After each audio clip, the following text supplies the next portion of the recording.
hope everyone had a fantastic weekend, very relaxing, but now we're going to get right back into it. So some of today's articles are about rents. Where are we at? I have a specific article on the Orange County Register here about rents in Orange County.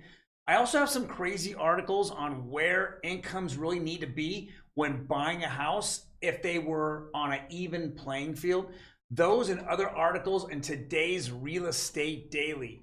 Hello everyone, this is Troy from The House Heroes, and every day, Monday through Friday, we go over the latest news in real estate, mortgages, and the housing market. Now, before we jump into it, let's begin with hitting that subscribe button. It would help our channel out quite a lot, and then hit the notification button. It notifies you when we drop these on a daily basis to get the best 5 minutes in real estate every single day. Let's jump right into it. This is an Orange County Register article, and it says our Southern California apartment rents hikes chilling. Now this is specific. This is about apartment rents. Now, as we know, this is like the first step for a lot of people that are looking at the very lower housing or rental markets. You know, as we jump up, we go into townhomes and then we go into actual houses. Those rents have really jumped, but the apartment rents have kind of stayed flat month over month, and that's what it says. It says SoCal big city rent is averaging $2,107 a month. That's up $8 from last month, which is basically flat, and then up $171 higher than a year ago. Well, that represents right around 7-8%. So we saw a 7-8% in those rate hike jumps. Now, obviously, it depends on where you're at. I think in the $2,107 a month is in kind of the lower end areas, but most places are averaging, most parts of the county, especially in Orange County, are in the 3,000 mark. That's kind of the average. So we're definitely seeing rents go up, but it was good to see at least 1 month of it kind of slowing down. Now, that was in the middle of summer, so most people who needed to move either need to move at the end of the year, at least a school year, and then don't really look to move again until September, or they get into a dorm or wherever they get. So it usually doesn't have a whole lot of rents, moving, in the month of August, but those were the numbers that we saw. Next article, it's crazy, from CNBC today. This is from Black Knight Walden. He is like the vice president of enterprise research, and he says we need 40% income growth to get houses back to normal affordability. That's kind of crazy. Normal affordability. What is normal affordability? Well, normal affordability is, interest rates in the 4s and 5s. The reason why we had a housing boom is because rates were in the 2s and 3s, which made it so much more affordable for houses to go up very quickly, but for people can afford that monthly mortgage payment. Today, if you look at, the normalization, we're also seeing that the market is still pretty hot. I mean, even though I see a lot of negative nationwide news, we're seeing the market is pretty good for being in the 6s or late 5s. So I think that this is good, but just even seeing 40% income growth, wow, that is crazy. We're probably not seeing that anytime soon, but it was good to read this article. Next one is from Housing Wire. It says rate lock volume hasn't been this low since December 2019.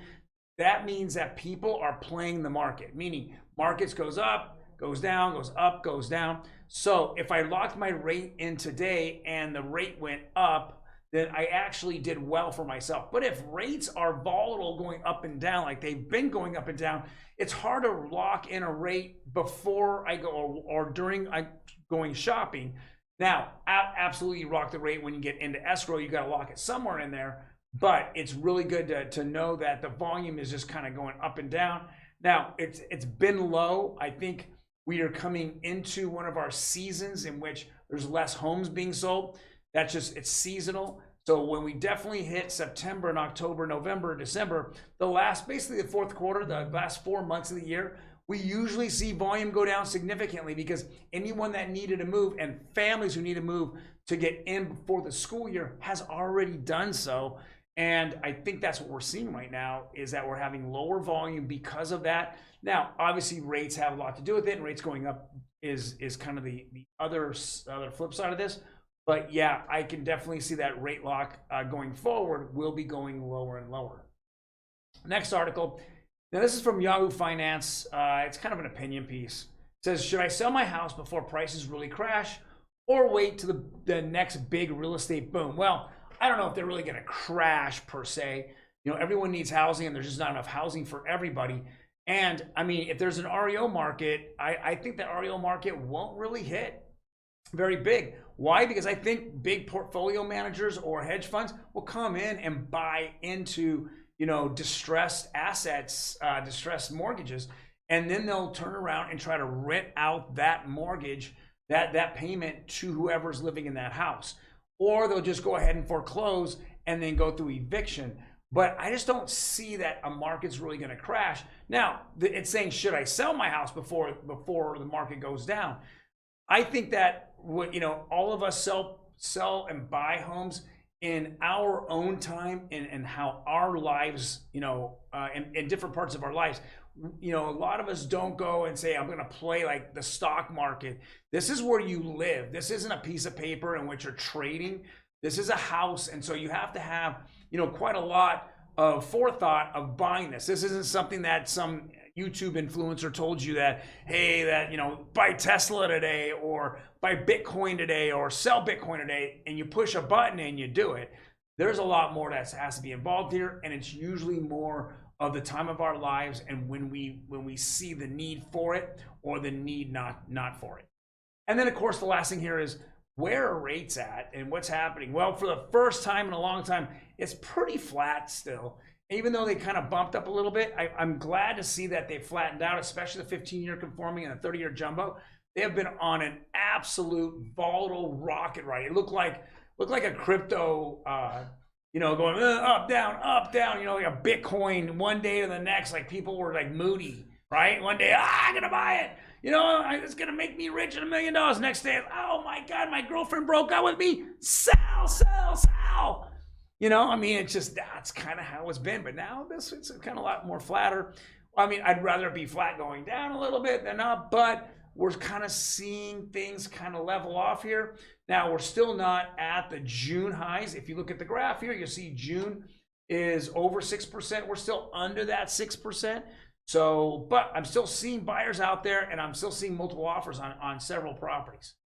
Guys, thank you very much for joining me. If you have any comments, leave them below. Otherwise, hit that like button. I'm going to give you the best 5 minutes in real estate on a daily basis. It's very important to know some of the things when you can make more educated decisions. I get that if you're a buyer out there, is it the time to buy? Well, you know, a lot of people go to their mortgage lender, and that's the first place where you start to get into, you know, the journey of buying a house. You know, but mortgages can't fluctuate. That's the best thing. You can refi out of that mortgage. Buying a house is possibly the most important thing because that is where you're going to live at. It's going to be a comfortability. Everything's there. And I want to give you good information on those things. Guys, thank you very much. I will see you tomorrow, Tuesday. Have a happy Monday. Take care.